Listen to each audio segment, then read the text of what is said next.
I'll answer it two-pronged. One is, what do you do with your kids? And kids need to be able to explore freely. And if you look at most households, they're not designed for that. They're designed to have the kid not explore. The kid comes into your kitchen and pulls out the pots and pans and starts banging them. What's the first thing you do as a parent? Stop that, you're getting the dishes dirty. Yet these are experiments in acoustics. That's what that is. Okay? Whatever the kid is doing, if it has the chance of breaking something, you're going to tell them to not do it, without thinking that that's the consequence of an experiment that they're conducting.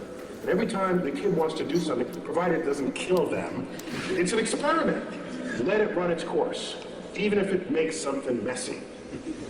You agreed to have a kid in the first place? Fine, clean up after them.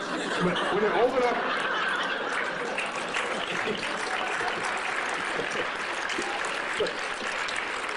Because it's those seeds of curiosity that is the foundation of what it is to become a scientist. I don't want everybody to be a scientist. That'd be a boring world. I want the poets and I want the musicians and we need that. And I don't have it.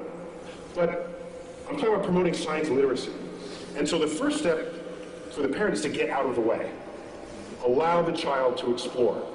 If they start playing in the mud, don't do that in the mud. I just cleaned those pants. You're getting in the way of another experiment. They start plucking the petals off the flowers you just bought from the florist. And you say, stop that, I just paid $10 for the flowers.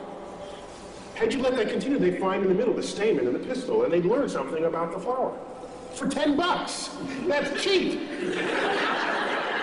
Derek Bok, one-time president of Harvard, once said, if you think education is expensive, try the cost of ignorance. The problem is it's not going to boost the economy next quarter. It's got a time horizon longer than most people have the patience for, and most politicians have the re-election cycle to be tolerant of. So what we need is a longer view on those investments. I don't want to have NASA going hand in hand trying to get money to stimulate the frontier of cosmic discovery. And that frontier now involves biologists in the search for life, chemists in understanding the soils of Mars, aerospace engineers. You know what I don't want to do? I don't want to stand in front of 8th graders and say, who wants to be an aerospace engineer so that you can design an airplane that's 15% more fuel efficient than the one your father flew? That's not going to get them. But if I say, who wants to be an engineer and design an airfoil that'll fly in the rarefied atmosphere of Mars, I'm going to get the best students in the class, and you know it. Because that's an exciting project for smart people to work on, motivated people to work on. And when you have them, they invent stuff, they discover things, they transform the culture in which we live on a time horizon that is not easy to just tell someone in a one-sentence soundbite. And what I want is a level of science and cultural literacy that will allow the public to be able to think beyond the election cycle, to think for themselves and say, this is a good investment.